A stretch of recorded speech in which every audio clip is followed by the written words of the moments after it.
All right, well, thank you everybody. Like we've heard all the dads today say, and like Campbell says every day, all about me now. No, I'll try to make it as painless as possible. As John just introduced, my name is Cooper. I'm an associate at Broadbeach Law Group. We're just over there in the Phoenician building. I've been with the company I started there doing work experience a couple of days a week while I was still at uni, so I would have been about maybe 20 at that point. Then I was employed about 4 years ago and I've been there since.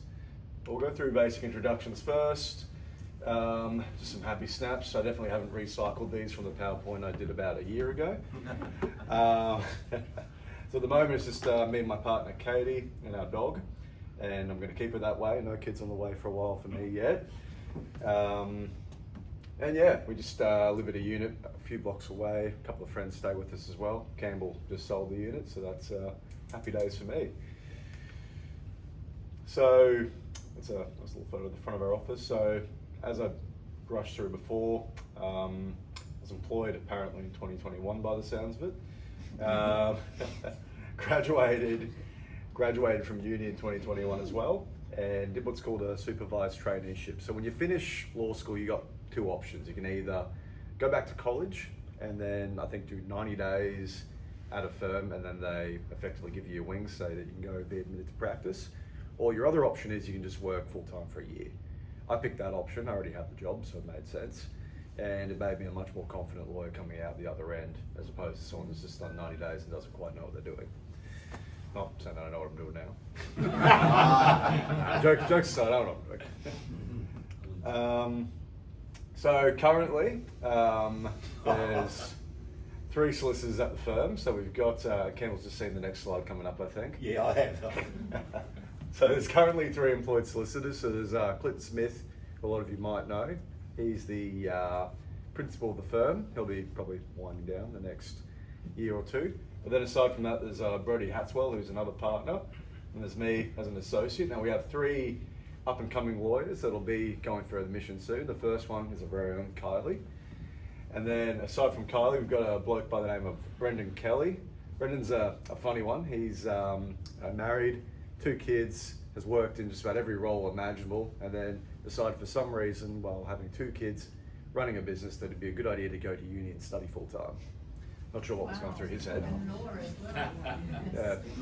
But no, he's come along a long way. He's helping us with our conveyance and property matters. So if you are buying or selling, I'm sure you'll end up talking to him at some time or another.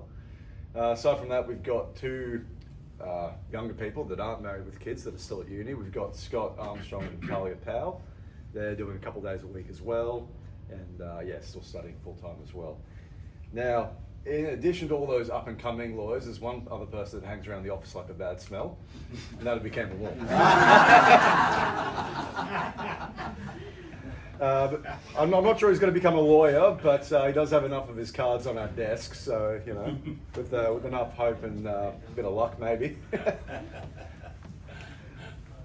So we work in a pretty wide range of practice areas. I've got them there, and you've surely heard me rattle on about them before. The main ones would be, litigation, family law, property, conveyancing, wills and estate planning, and those kinds of things.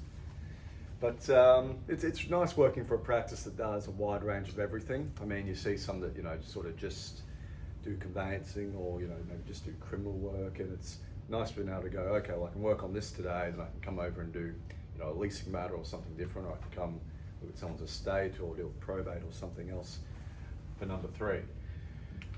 So the benefit of our firm, and there's another good photo of Campbell there.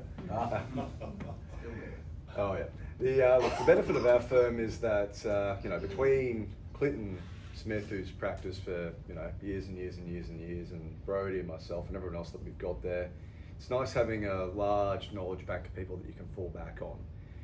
If you have if you have a problem and there's something you can't quite work out, you're not stuck by yourself trying to resolve it. If you've got something you want to try and work through, you can go grab them or somebody else and say, look, I've got this issue.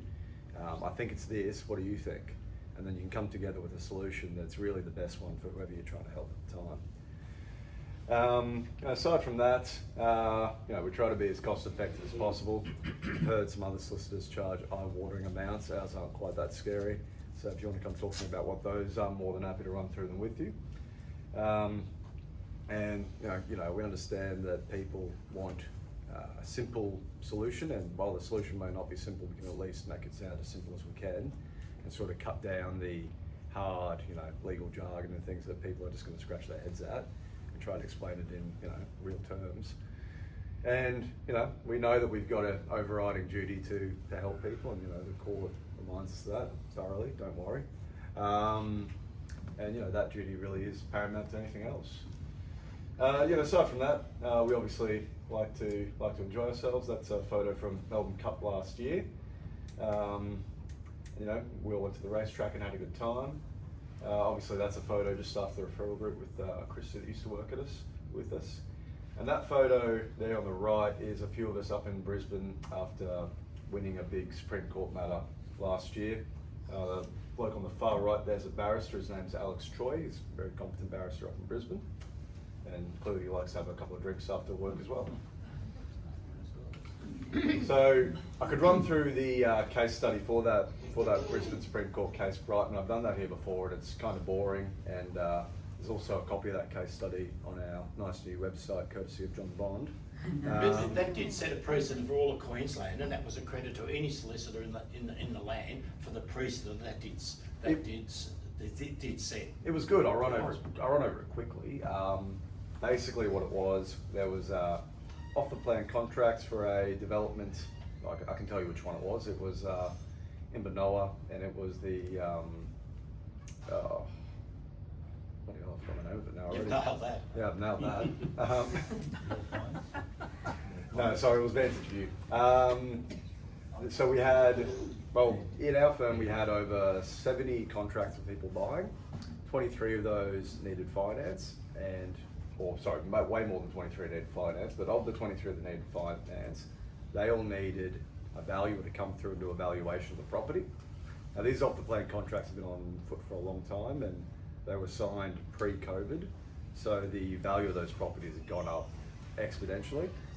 And the developer realised, okay, well, we can let people through, but these contracts aren't subject to finance.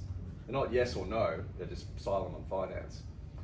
So they thought, well, okay, if we block the valuers from coming through, these guys can't get finance, we can terminate their contracts, keep their deposit of, a few $100,000, and then resell the units for way more money. Nice idea, eh? Good for them. But look, thankfully, and this goes back to old case law, there's a duty in any contract for effectively for the seller and the buyer to work together to let the buyer have the benefit of the contract, which is buying the unit, right? Now, had the contracts strictly said no, they're not subject to finance, they wouldn't have had a leg to stand on. But because they were silent as to finance, we managed to run an application that the seller had that obligation to let the valuers come on, value the properties, to let these people get finance so they could sell their purchase. Now, the effect of it was that, because we managed to get this in in the few days leading up to settlement, thankfully, we had Justice Applegarth, and he said, look, the effect of it is this. If any of these guys don't settle on the day, you can't terminate their contracts. You have to let them have time to get it valued through and value the properties and get finance. And as a result, all of them got through, and thankfully, the developer didn't manage to clean up anyone's contract, and they had to pay the costs of all the buyers that had to sue them. And then they appealed, then they lost the appeal. It was pretty good all round. And that's paid costs on that too. It was a good time. Now I'll tell you about another one that we've had more recently. I can't name names, but it involves a veteran and a big nasty insurance company. We'll just call them Zurich. All right, John. No, but look, our guy, he was in the Australian Defence Force. He was medically discharged, and look, as a result of his discharge, he was unable to work again. I won't go into details, but he could never work again. Now, Zurich, the application was made to Zurich, I think in around 2022, 2023, and it was effectively for invalidity payments and a TPD. Now, Zurich went on what I could only describe as a fishing expedition, trying to dig up any kind of medical evidence they could to say that this guy had issues before he took out his policy. So they managed to find the name of two doctors on a hastily written note suggesting that a guy might have been seeing them for issues prior to taking out the policy. Yeah, it turned out that was for a sore throat and a headache. So thankfully, we got into them and said, look, no, you're doing this with a view to not paying the policy. If you don't pay the policy, we'll be marching off and making a claim against you. The upshot of it was that Zurich ended up paying our guy about $1 million, and now he's got the benefit of payments for the next of about $80,000 a year, going up with CPI until he reaches retirement age. In addition to his DVA veteran payments that he gets until he's 55. So look, those are the kind of results that we want to get, and those are the kind of results that we like getting, and those are the ones that make us feel a lot better about what we're doing. But that's me. Any questions?